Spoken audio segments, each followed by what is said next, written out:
व्यवसाय में विभिन्न सौदों के लिए कई प्रकार के प्रलेखों का प्रयोग किया जाता है।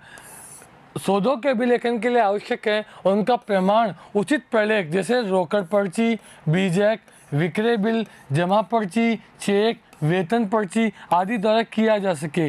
कोई भी प्रलेख जो किसी सौदे की प्रामाणिकता प्रदान करता है इस सौद प्रलेख कहलाता है। मेरे प्यारे बच्चों, जब भी हम किन्हीं व्यवहारों को दर्ज करेंगे, कौन से व्यवहार जो आर्थिक प्रकृति के हैं और वित्तीय प्रकृति के हैं, इन व्यवहारों को दर्ज जब हम करेंगे, इनका अभिलेखन जब हम करेंगे तो हमें उसके लिए प्रमाणकों की आवश्यकता होगी। जब प्रमाणक हमारे पास प्रस्तुत होंगे तो उन प्रमाणकों के आधार पर ही हम उनको इस शोध प्रलेखों के आधार पर दर्ज कर पाएंगे। तो यहाँ कुछ हमें एग्जाम्पल दिए हुए। रोकड़ पर्ची, जब नगद में हम कोई माल खरीदते हैं तो उस समय रोकड़ पर्ची प्राप्त होती है। बीजक, उधार में जब हम कोई माल खरीदते हैं तो बीजक। विक्रय बिल, जब माल बेचा जाता है। जमा पर्ची, जब हम किसी माल को जमा करते हैं। चेक, जब चेक के माध्यम से हम भुगतान करते हैं। वेतन पर्ची, यानी जब हमने हमारे एम्प्लॉइयों को जो वेतन दिया है उसके लिए हमने एक स्लिप तैयार की। तो ये सभी हमारे स्रोत प्रलेख हैं जिनके आधार पर हम हमारे लेन देनों का अभिलेखन करते हैं। लेखांकन प्रमाणक की तैयारी। सौदे के प्रमाणक का प्रारूप बहुत कुछ व्यवसाय की प्रकृति, आवश्यकता और सुविधा पर निर्भर करता है। प्रत्येक व्यवसाय अपनी आवश्यकता के अनुसार प्रमाणक तैयार करता है। इस प्रकार के सौदे के प्रमाणकों का कोई प्रामाणिक प्रारूप निश्चित नहीं है, यानी हमारी लेखा मानकों में भी इनका कोई भी प्रारूप निश्चित नहीं किया गया है। इसके लिए न केवल अलग अलग रंगों के कागजों का इस्तेमाल किया जाता है, अपितु अलग अलग बनावट के अक्षरों का प्रयोग भी किया जाता है। यानी अलग अलग रंग के कागजों के अलावा अलग अलग फॉन्ट यानी अक्षरों का प्रयोग करके हम इन प्रमाणकों को तैयार करते हैं ताकि प्रमाणकों में अंतर्भेद किया जा सके, ताकि हमें इन सभी प्रमाणकों में जो हमने तैयार किए हैं इनमें अंतर प्रस्तुत हो सके और हमें पता लग सके कि ये प्रमाणक कौन सा और ये प्रमाणक कौन सा है। लेकिन किसी भी शोध के प्रमाणक में निम्न तत्वों का होना आवश्यक है। प्यारे बच्चों, आपके प्रमाणकों का रंग रूप ये भी निश्चित नहीं है, इनका कोई प्रारूप भी निश्चित नहीं है, लेकिन फिर भी आपको इन निम्न तत्वों को उसमें शामिल करना चाहिए ताकि निम्न तत्वों को शामिल करने के बाद ही आप उन्हें अच्छे प्रमाणक और अच्छे स्रोत प्रलेख कहेंगे। क्या क्या है वो? एक अच्छे किस्म के कागज पर लिखा हुआ हो। प्रमाणक जो तैयार किया जाए वो अच्छे किस्म के कागज पर तैयार किया जाना चाहिए। उससे क्या होता है कि प्रमाणक है वो जल्दी खराब नहीं होता है। प्रमाणक में सबसे ऊपर फर्म का नाम छपा हो। जिस फर्म का आपने प्रमाणक तैयार किया है उसका नाम उस प्रमाणक पर सबसे पहले लिखा होना चाहिए ताकि आप आसानी से अपने प्रमाणक को देखकर पता लगा सकें कि यह हमारा प्रमाणक है किसी अन्य फर्म का। तिथि के सामने लेन देन की तिथि लिखी जाएगी, न कि उसके अभिलेखन की। यानी प्रमाणक में हम उस तिथि का वर्णन करते हैं जिस दिन लेन देन हुआ है। अभिलेखन, अभिलेखन का मतलब होता है दर्ज करना।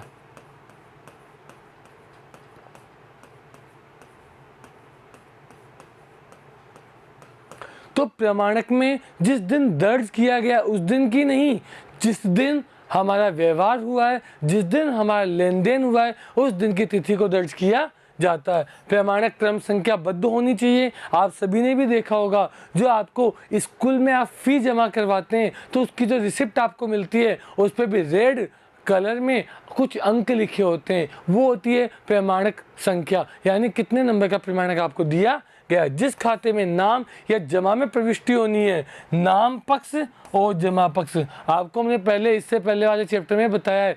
दोहरा लेखा प्रणाली में प्रत्येक लेन देन, प्रत्येक व्यवहार दो पक्षों को प्रभावित करता है, एक नाम पक्ष और एक जमा पक्ष।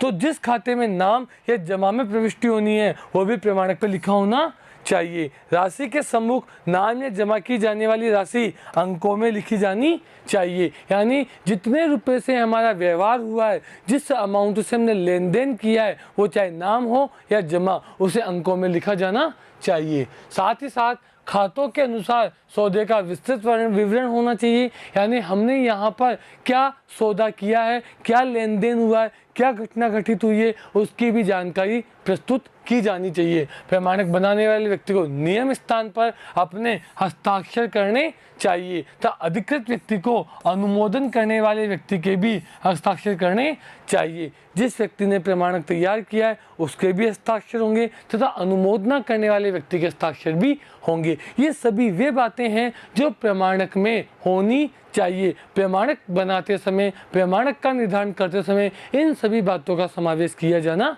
चाहिए। चलिए आगे बढ़ते हैं। हमारा मोस्ट इंपॉर्टेंट टॉपिक लेखांकन समीकरण।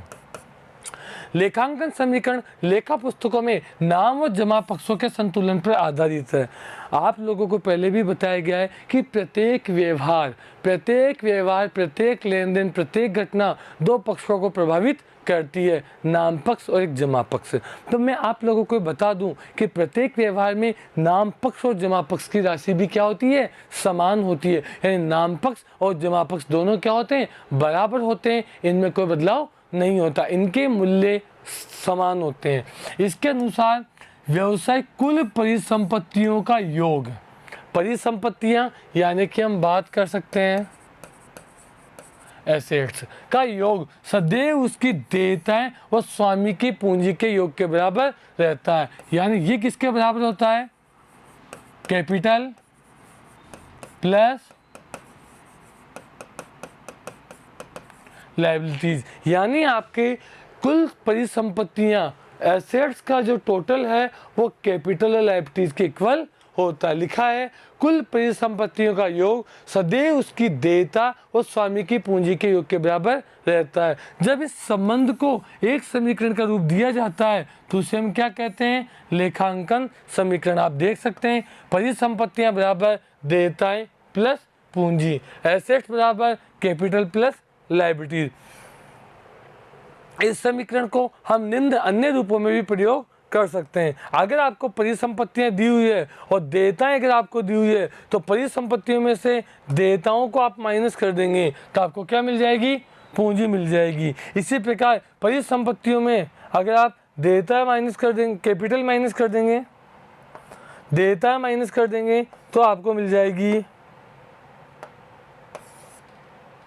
पूंजी। तो यानी हम कह सकते हैं कि जब परिसंपत्तियों में से देयताओं को माइनस किया जाए तो हमें पूंजी प्राप्त होती है। नाम व जमा का प्रयोग, जैसे कि भी पहले भी बताया गया है कि प्रत्येक सौदे के कितने पक्ष होते हैं, दो पक्ष, एक लेने का और एक देने का। द्विअंकन लेखा प्रणाली भी क्या कहती है कि प्रत्येक सौदे का लेखा दो स्थानों पर किया जाता है। इसलिए लेखा करते समय ये देखना आवश्यक है कि जितनी राशि हमने नाम पक्ष में लिखी है उतनी राशि को हमने कहाँ लिखा है, जमा पक्ष में भी। अभी भी मैंने आपको बताया था कि नाम पक्ष और जमा पक्ष का संतुलन बराबर होता है। जितनी राशि से हम नाम करते हैं उतनी राशि से हम जमा पक्ष में भी दर्ज करते हैं। लेखांकन में नाम और जमा का अर्थ है कि सौदे को नाम यानी कि बाईं ओर और जमा यानी कि दाईं ओर लिखना है। एक खाता अंग्रेजी भाषा के टी अक्षर के भांति,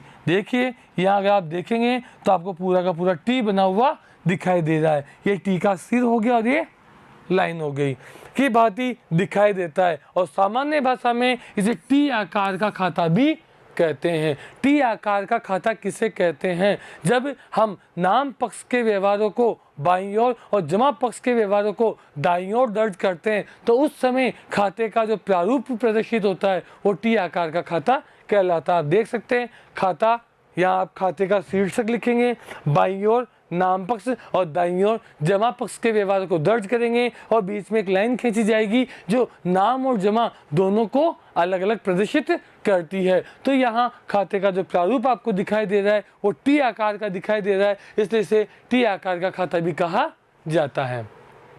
नाम और जमा के नियम, लेन देन को अभिलिखित करने की दृष्टि से, अभिलिखित यानी लिखने की दृष्टि से सभी खातों को हमने टोटल 5 वर्गों में वर्गीकृत किया है। आपसे पूछा जा सकता है खातों को लेन देन में वर्गीकृत करने की दृष्टि से कितने भागों में वर्गीकृत किया है, 5 भागों में। एक परिसंपत्ति, दूसरी देयता, तीसरा पूंजी, चौथा व्यय और हानियाँ, पांचवा आगम और लाभ। परिसंपत्ति यानी एसेट्स, देयता यानी लायबिलिटीज, पूंजी यानी कैपिटल, व्यय और हानियां मतलब एक्सपेंसेस, और आगम और लाभ यानी इनकम। खातों में सौदे को अभिलिखित करने के लिए दो मूलभूत नियमों का पालन किया जाता है। कुछ दो मूलभूत नियम हमारे पास है जिनका प्रयोग हम अभिलेखन में करते हैं। सबसे पहला जो अभिलेखन का हमारा नियम है वो है परिसंपत्ति व्यय और हानि से संबंधित, यानी परिसंपत्तियों के खातों को आप किस प्रकार प्रभावित करेंगे, व्यय और हानि के खातों को आप किस प्रकार दर्ज करेंगे।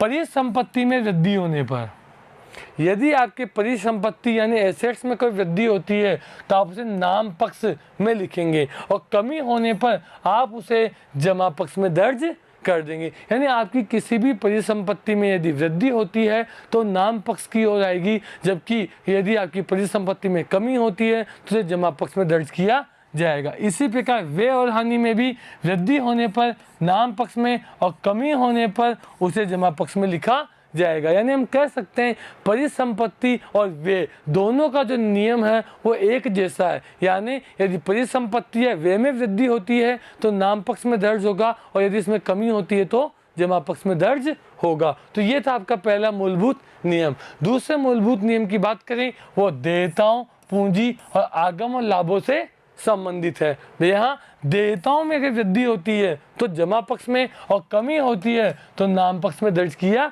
जाएगा। मेरे प्यारे बच्चों, आप देख रहे होंगे ये बिल्कुल उल्टा है परिसंपत्ति और खर्च का। यहाँ लिखा है पूंजी में अगर वृद्धि होती है तो उसे जमा पक्ष में, और कमी होती है तो उसे नाम पक्ष में दर्ज किया जाएगा। इसी प्रकार आगम में वृद्धि होती है तो उसे जमा पक्ष में, और कमी होती है तो उसे नाम पक्ष में दर्ज किया जाएगा। तो प्यारे बच्चों, पहला जो हमारा मूलभूत नियम था वो परिसंपत्ति और व्यय से रिलेटेड था, और आपने वहां पढ़ा वृद्धि होने पे नाम पक्ष में और कमी होने पे जमा पक्ष में होगा। जबकि दूसरा मूलभूत हमारा नियम देयता, पूंजी और हमारे आगम से संबंधित था। या वृद्धि होने पे जमा पक्ष में और कमी होने पे नाम पक्ष में दर्ज किया जाएगा। इसके बाद इन सभी नियमों को हम एक प्रारूप के माध्यम से समझ सकते हैं। सबसे पहले परिसंपत्ति वृद्धि यानी प्लस हो रहा है तो नाम पक्ष में आएगा, कमी यानी कि माइनस हो रहा है तो जमा पक्ष में आएगा। इसी प्रकार देयताएं, देयताओं में अगर कमी होगी तो नाम पक्ष में आएगा, और वृद्धि यानी प्लस हो रहा है तो जमा पक्ष में आएगा। इसी प्रकार पूंजी, पूंजी में यदि कोई कमी हो रही है तो वो नाम पक्ष में आएगी, और पूंजी में यदि कोई वृद्धि हो रही है तो जमा पक्ष में आएगी। इसी प्रकार आगम, आगम में कोई कमी होती है तो नाम पक्ष में आएगी, और आगम में कोई वृद्धि होती है तो वो जमा पक्ष में आएगी। इसी प्रकार व्यय हानि में वृद्धि होती है तो नाम पक्ष में आएगी, और व्यय हानि में कोई कमी होती है तो जमा पक्ष में दर्ज की जाएगी। तो प्यारे बच्चों, इस प्रकार से आप इन दो मूलभूत सिद्धांतों के आधार पर इन पांचों खातों को समझ सकते हैं कि वृद्धि होने पर किसे नाम किया जाएगा और किसे जमा, और कमी होने पर किसे नाम किया जाएगा और जमा। चलिए प्यारे बच्चों, हम पहले एग्जाम्पल की ओर चलते हैं जो लेखांकन समीकरण से संबंधित है। आपको यहाँ लेखांकन समीकरण बनाने को कहा गया है। प्रत्येक लेन देन का विश्लेषण करिए, दिखाइए कि हर स्थिति में परिसंपत्तियां, देयता, पूंजी यानी एसेट्स बराबर L प्लस सी, एसेट्स बराबर लायबिलिटीज और कैपिटल संतुलित ही रहा है। यानी यहाँ आपको इसे लेखांकन समीकरण में प्रस्तुत करना है। लेखांकन समीकरण क्या कहती है? A यानी एसेट्स, L यानी लायबिलिटीज, C यानी कैपिटल, यानी एसेट्स इक्विवेलेंट होती है लायबिलिटीज और कैपिटल के टोटल के। तो आपको उसमें प्रदर्शित करना है और आपको लेखांकन समीकरण तैयार करनी है। हम एक एक एग्जाम्पल, एक एक उदाहरण को पढ़ेंगे। 8 लाख रुपए की पूंजी व 50,000 रुपये के मूल्य के प्लांट का क्रय किया जिसकी शेष राशि का भुगतान बाद में होगा। 15,000 रुपये का अग्रिम भुगतान कर 3 लाख रुपये मूल्य के प्लांट का क्रय किया जिसकी शेष राशि का भुगतान बाद में होगा। बैंक खाते में 6 लाख रुपए जमा करवाया। ऑफिस के लिए 1 लाख रुपए मूल्य का फर्नीचर खरीदा और चेक से भुगतान किया। 80,000 रुपये मूल्य का नगद माल, 35,000 रुपये का उधार माल खरीदा। 45,000 रुपये मूल्य का 60,000 रुपये नगद पर बेचा। 80,000 रुपये मूल्य की वस्तुओं को 1,25,000 रुपये में उधार बेचा। वस्तुओं व पूर्तिकारों को भुगतान के लिए 35,000 रुपये के चेक जारी किए। ग्राहक से 75,000 रुपये का चेक प्राप्त किया और व्यक्तिगत प्रयोग के लिए 25,000 रुपये की राशि आहरण की। तो प्यारे बच्चों, हम यहाँ पर इस प्रश्न को सोल्व करने वाले हैं। ये आपका पहला न्यूमेरिकल प्रश्न होगा क्लास 11th का। ऐसे प्रश्नों को हम न्यूमेरिकल आंकिक प्रश्न बोला करते हैं, जहां हमें लेखा शास्त्र के सभी नियमों सिद्धांतों का प्रयोग करना होता है। तो प्यारे बच्चों, आपको पहला एग्जाम्पल है जहां आपको लेखांकन समीकरण तैयार करनी है। तो आपकी लेखांकन समीकरण जो है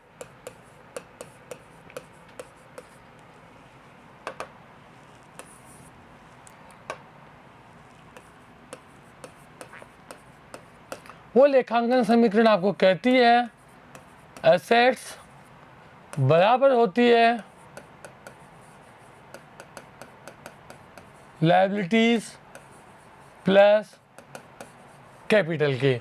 आपकी जो लेखांकन समीकरण है वो आपको कहती है कि आपके एसेट्स इक्वलेंट होती है लायबिलिटीज और कैपिटल के लिए। चलिए पहला एग्जाम्पल हम पढ़ते हैं। पहला पॉइंट हम पढ़ते हैं, वो क्या कह रहा है। 8 लाख रुपए की पूंजी और 50,000 रुपये मूल्य के प्लांट का क्रय किया, जिसकी शेष राशि का भुगतान बाद में होगा। यानी हमने व्यवसाय प्रारंभ किया और व्यवसाय प्रारंभ करते समय हमने 8 लाख रुपए पूंजी व 50,000 रुपये का प्लांट बिजनेस में दिया। तो चलिए मेरे प्यारे बच्चों, जब हमने बिजनेस स्टार्ट किया तो व्यापार में कैश लगाया।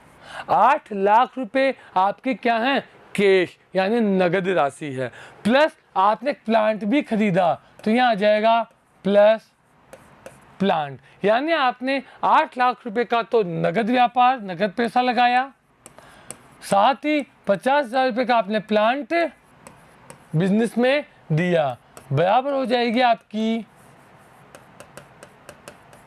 Liabilities plus capital. तो यहाँ हम बात करें 8 लाख रुपए आपने नगद और 50,000 रुपये का प्लांट आपने व्यापार को दिया, तो यहाँ हो जाएगा आपका 8,50,000 रुपये की पूंजी। आप देख सकते हो ये बराबर है, इधर का टोटल 8,50,000, इधर का टोटल 8,50,000। यानी आपकी लेखांकन समीकरण संतुलित है। पहले व्यवहार में आपने 8 लाख रुपए नगद व्यापार में लगाए और 50,000 रुपये का प्लांट आपने व्यापार में लगाया, टोटल 8,50,000 रुपये आपने पूंजी के रूप में व्यापार को दिए। ये आपकी पहली समीकरण थी जो हमने सोल्व की। दूसरी समीकरण की ओर चलें तो वहाँ लिखा हुआ है 15,000 रुपये का अग्रिम भुगतान कर। यानी 15,000 रुपये तो हमने चुका दिए। 15,000 चुकाए तो मुझे बताओ प्यारे बच्चों, कैश में कमी आएगी कि नहीं आएगी? आएगी। तो दूसरे समीकरण जब हम लाएंगे तो दूसरे समीकरण में कौन कौन से खाते प्रभावित हो रहे हैं उसको हमें देखना, एक कैश एक प्लांट। आगे चलते, 15,000 रुपये का अग्रिम भुगतान कर 3,000 रुपये मूल्य के प्लांट का क्रय किया, जिसकी शेष राशि का भुगतान बाद में करना है। यानी आपने क्या किया, 15,000 रुपये तो चुका दिए और 3 लाख रुपए का एक प्लांट आपने खरीदा। तो मेरे प्यारे बच्चों, आपके बिजनेस में कितने रुपए का प्लांट आ रहा है? 3 लाख का। आपने कितने रुपए चुका दिए? 15,000 रुपये। मुझे बताइए कितने रुपए भी चुकाने बाकी हैं? बिल्कुल 2,85,000 रुपये चुकाने बाकी हैं। 13 लाख रुपए का प्लांट आपके पास आया, 15,000 रुपये आपने चुका दिए, 2,85,000 रुपये चुकाने बाकी है। और ये जो चुकाया जाना ये क्या कहलाता है? आपकी लायबिलिटीज़ कहलाता है। Very good. जो पैसा किसी को चुकाया जाना है उससे हम लायबिलिटीज़ की संज्ञा देते हैं। तो चलिए आपकी जो लेखांकन समीकरण तैयार हो रही है वो रहा cash plus plant plus creditor. जिन लोगों को पैसा चुकाया जाना होता है वो होते हैं क्रेडिटर और कैपिटल। कैश आपके पास पहले कितना था? 8 लाख। प्लांट आपके पास पहले कितना था? 50,000। क्रेडिटर आपके पास नहीं था। कैपिटल आपके पास कितनी थी? 8,50,000। आपने भी देखा 15,000 का कैश हमने चुका दिया, 3,000 रुपये का प्लांट हमारे बिजनेस में आ गया, 2,85,000 हमें क्रेडिटर को चुकाने हैं और कैपिटल में कोई चेंज नहीं हुआ। तो नई समीकरण जो हमारी तैयार हुई वो तैयार हुई 7,85,000 प्लस 3,50,000 बराबर 2,85,000। 85,000 प्लस 8,50,000। मेरे प्यारे बच्चों, आप इसका टोटल लगाकर देख सकते हैं क्या आपके लेखांकन समीकरण के दोनों पक्ष इक्वल हैं? क्या दोनों पक्ष आपको समान रूप से दिखाई दे रहे हैं? बिल्कुल हाँ। 7,85,000 3,50,000 और इधर है 2,85,000 और 8,50,000। तो इस प्रकार आपके लेखांकन समीकरण संतुलित है। तीसरे लेखांकन समीकरण की ओर हम चलते हैं। तीसरा प्रश्न में कह रहा है बैंक खाते में 6 लाख रुपए हमने जमा कराए। बैंक खाते में हमने 6 लाख जमा कराए, तो मेरे प्यारे बच्चों, क्या आपके बैंक में 6 लाख रुपए की वृद्धि हुई? बिल्कुल हुई। और कैश में 6 लाख की कमी हुई, क्योंकि आप जो नगद राशि आपके पास रखी हुई थी उन्हीं को आप बैंक में जमा करवा रहे हैं। तो आपकी जो तीसरी लेखांकन समीकरण है वहाँ कैश का कॉलम रहेगा, प्लांट का कॉलम रहेगा, साथ ही साथ अब यहाँ आपके लिए एक नया कॉलम आ जाएगा बैंक का, बराबर क्रेडिटर कैपिटल। बात करें 7,85,000 पहले थे, 3,50,000 पहले थे, बैंक में कुछ नहीं था, क्रेडिटर में 2,85,000 पहले थे, कैपिटल में 8,50,000 थे। आपने 6 लाख रुपए बैंक में जमा कराए, आप 6 लाख यहाँ से माइनस कर देंगे और 6 लाख बैंक में आप प्लस कर देंगे। इसमें कोई चेंज नहीं होगा, इसमें कोई चेंज नहीं होगा, इसमें कोई चेंज नहीं होगा। तो आपकी जो नई लेखांकन समीकरण होगी वो होगी 1,85,000 प्लस 3,50,000 प्लस 6 लाख इक्वल का साइन 2,85,000 प्लस 8,50,000। तो मेरे प्यारे बच्चों, इस तरीके से आप लेखांकन समीकरण 1, 2 और 3 लेन देनों की लेखांकन समीकरण आप तैयार कर लेंगे। चलिए अब हम आगे बढ़ते हैं चौथे लेन देन की ओर। ऑफिस के लिए आपने 1 लाख रुपए मूल्य का फर्नीचर खरीदा। पता आपके बिजनेस में नई चीज क्या आ रही है? फर्नीचर। और भुगतान आपने किससे किया? चेक से किया। चेक से भुगतान करते हैं तो कैश वाले में कमी आती है, बैंक वाले में कमी आती है? चेक से आपने भुगतान किया। बिल्कुल प्यारे बच्चों, चेक से भुगतान करने पर कैश में कमी नहीं आती है, बैंक में कमी आती है। तो आपके लिए एक नया अकाउंट तैयार हुआ फर्नीचर। और फर्नीचर भी आपकी क्या होती है? एसेट। तो हम इसे एसेट साइड यानी इक्वल के इधर ही लिखेंगे। तो चलिए फोर्थ समीकरण की ओर चलते हैं। Cash plus plant plus bank plus furniture creditor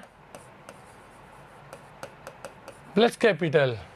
चलिए बात करते हैं। कैश 1,85,000 था, प्लांट 3,50,000 था, बैंक 6 लाख था, फर्नीचर आपके पास नहीं था, क्रेडिटर आपके 2,85,000 के थे, कैपिटल आपकी 8,50,000 रुपये की थी।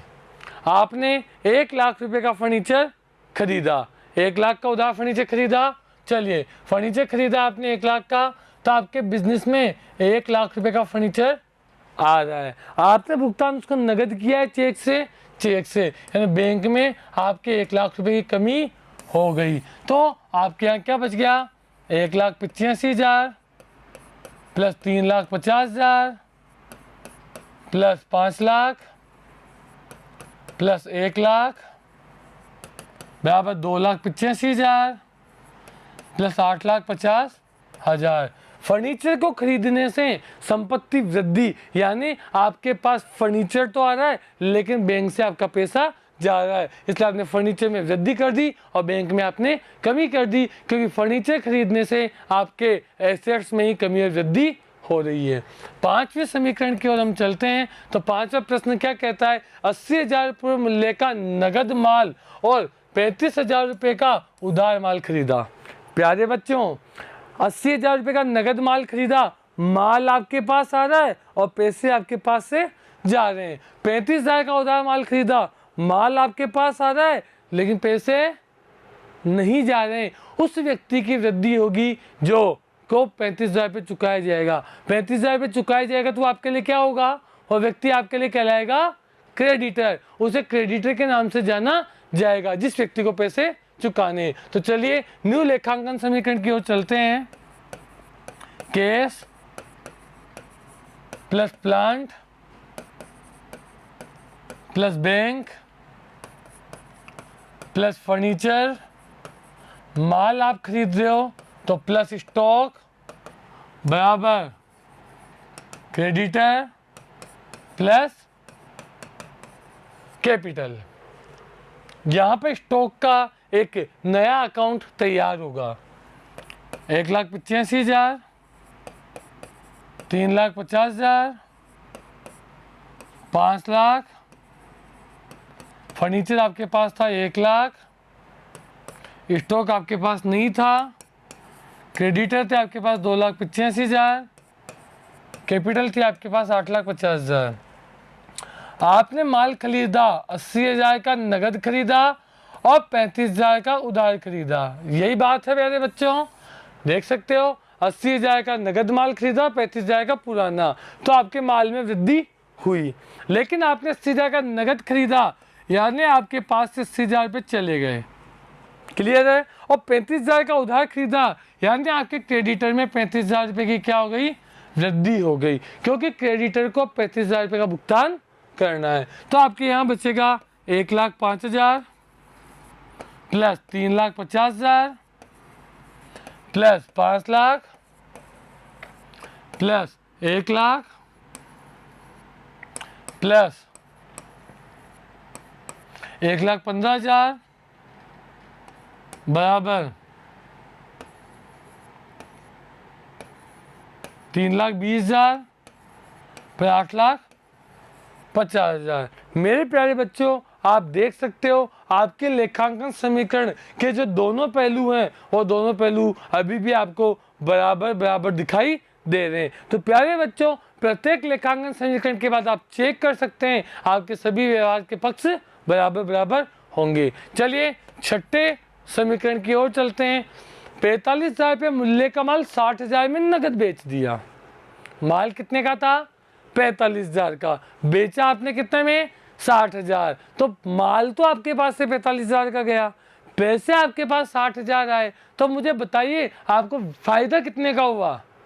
45,000 रुपये का माल आपने 60,000 रुपये में बेचा, तो 45,000 का माल आपके पास से गया, 60,000 रुपये का माल आपके पास आया, पैसे आए और 15,000 का आपको फायदा हुआ। तो चलिए बनाते हैं। Cash plus plant plus bank plus furniture plus stock creditor plus capital.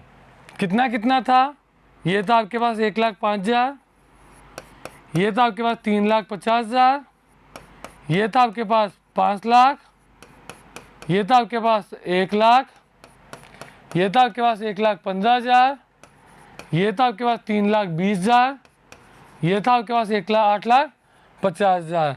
आपने 45,000 रुपये का माल बेचा, यानी माल में जो कमी हुई वो 45,000 की हुई, पर आपने नगद बेचा तो 60,000 रुपये आपके पास पैसे आए। 45,000 की चीज़ 60,000 में बेचोगे तो 15,000 रुपये का आपको क्या हो जाएगा, प्रॉफिट। और प्यारे बच्चों, मैं आपको बता दूं, प्रॉफिट से आपकी पूंजी में वृद्धि होती है। जितने लाभ आप कमाएंगे उतनी आपकी पूंजी बढ़ती जाएगी। तो चलिए जोड़ लगा देते हैं। 1,65,000 plus 3,50,000 plus 5 lakh plus 1 lakh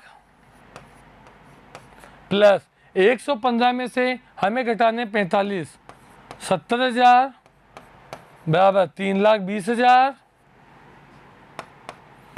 plus 8,65,000। तो प्यारे बच्चों, यहाँ पर भी आप जोड़ लगा कर देख सकते हैं। ये जोड़ आपका क्या आएगा, इक्वल आएगा, यानी कि आपके लेखांकन समीकरण यहाँ पर भी क्या है, संतुलित है। चलिए चलते हैं सातवीं लेखांकन समीकरण की ओर। सातवीं लेखांकन समीकरण में कह रही है 80,000 रुपये मूल्य की वस्तु, 80,000 रुपये का माल 1,25,000 में उधार बेचा गया। माल कितने रुपए का जा रहा है, 80,000 का, कितने रुपए में, 1,25,000 में। प्रॉफिट कितना हो गया आपको, 45,000 का। और कैसे बेचा गया, उधार, यानी पैसा नहीं आ रहा है, पैसा बाद में मिलेगा। जिन व्यक्तियों को उधार माल बेचा जाता है उनसे पैसा प्राप्त होगा बाद में, उन व्यक्तियों को क्या कहते हैं हम, देनदार, डेप्टर कहते हैं। वेरी गुड बच्चों। तो चलिए सातवीं लेखांकन समीकरण की ओर चलते हैं। सातवीं लेखांकन समीकरण से पहले बनाते हैं cash plus plant plus bank plus furniture plus stock plus debtor. Debtor कौन, जिन व्यक्ति को उधार माल बेचा गया था, और ये भी क्या होती है आपकी एसेट्स। Creditor plus capital. चलिए प्यारे बच्चों, केस पहले कितना था, 1,65,000। प्लांट कितना था, 3,50,000। बैंक कितना था, 5 लाख। फर्नीचर कितना था, 1 लाख। स्टॉक कितना था, 70,000। डेटा कितना था, 0। क्रेडिटर कितना था, 3,20,000। कैपिटल कितनी थी, 8,65,000। तो प्यारे बच्चों, आपने यहाँ पर क्या किया, आपने यहाँ 80,000 रुपये के मूल्य की वस्तु, इसे यहाँ 70,000 कर दें।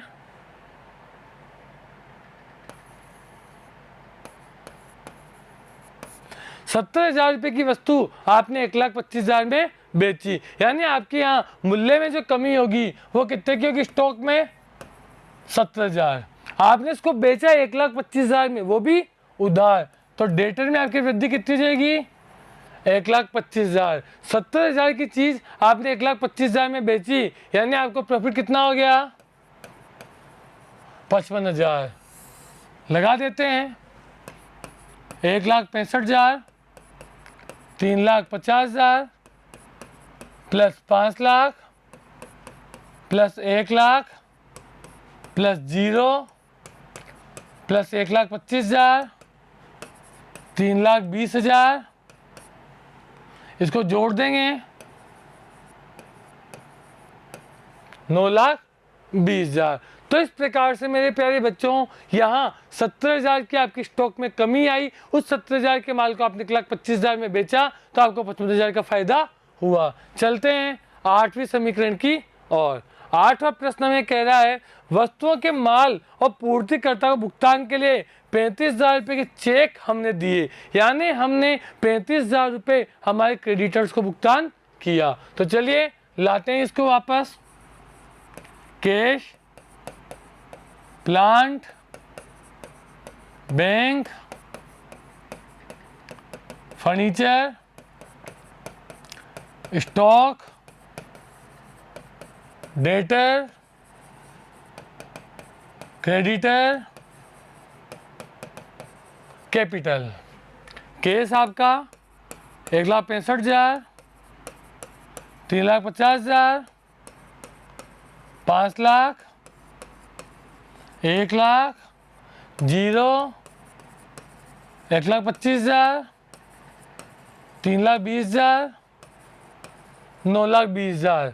आपने क्रेडिटर को 35,000 रुपये का भुगतान किया क्रेडिटर को, तो क्रेडिटर में 35,000 की कमी आ जाएगी। आपने भुगतान किससे किया, चेक से, और चेक से भुगतान करते हैं तो बैंक में कमी आ जाएगी। 1,65,000 3,50,000 4,65,000 1 लाख 0 1,25,000 2,85,000 प्लस 9,20,000 20,000। तो इस प्रकार से आपकी 8वीं लेखांकन समीकरण भी तैयार हो गई। अब हम 9th की ओर बढ़ते हैं। ग्राहकों से 75,000 का चेक प्राप्त किया। ग्राहक यानी डेटर, और डेटर से हम चेक प्राप्त कर रहे हैं तो डेटर में क्या हो जाएगी, कमी। तो चलिए लेते हैं 9th, cash plus plant plus bank plus furniture plus stock plus debtor बराबर creditor plus capital. 1,65,000 plus 3,50,000 plus 4,65,000 plus 1,00,000 plus 0 plus 1,25,000 बराबर 2,85,000 प्लस 9,20,000। आपको कह रहा है 75,000 का चेक प्राप्त हुआ, यानी आपके पास 75,000 बैंक में वृद्धि हो रही है। और पैसा किन से मिला, क्रेडिटर से, तो 75,000 की कमी में हो जाएगी। तो नई समीकरण आपके पास क्या जाएगी, 1,65,000 plus 3,50,000 plus 5,40,000 plus 1,00,000 plus 0 plus 50,000 बराबर 2,85,000 प्लस 9,20,000। तो प्यारे बच्चों, आपके ट्रांजैक्शन से एसेट्स में कमी और एसेट्स में वृद्धि हो रही है। 10वीं समीकरण की ओर चलें तो व्यक्तिगत प्रयोग के लिए जब कोई पैसा निकाला जाता है तो उसे क्या कहते हैं प्यारे बच्चों, आहरण। वेरी गुड, आहरण कहते हैं। और आहरण से आपकी पूंजी में कमी आती है। तो लिखा हुआ है व्यक्तिगत प्रयोग के लिए 25,000 रुपये की राशि निकाली, यानी 25,000 रुपये आपकी पूंजी में कमी हो गई और 25,000 रुपये की आपकी कैश में कमी हो गई। तो चलिए यहीं पर हम 10वीं समीकरण कर देते हैं। 25,000 रुपये आपके कैश में कम हो गए और 25,000 रुपये आपके पूंजी में कम हो गए। तो आपका जो टोटल बैलेंस बच गया वो बच गया 1,40,000 प्लस 3,50,000 प्लस 5,40,000 प्लस 1,00,000 रुपये प्लस 0 प्लस 50,000 बराबर 2,85,000 प्लस 9,00,000। और आप जोड़ लगा के देख सकते हैं आपकी जो लेखांकन समीकरण है उसके दोनों पक्षों का योग बराबर आ रहा है। तो प्यारे बच्चों, लेखांकन समीकरण आपको इसी तरह तैयार करनी है। प्रत्येक बार आपको समीकरण को उतारना है, लिखना है और जो भी उसमें समायोजन हुए उन समायोजनों को आपको प्रयोग में लाते रहना है। तो प्यारे बच्चों, बिल्कुल आपके लिए लेखांकन समीकरण आपको समझ आ गई होगी। धन्यवाद।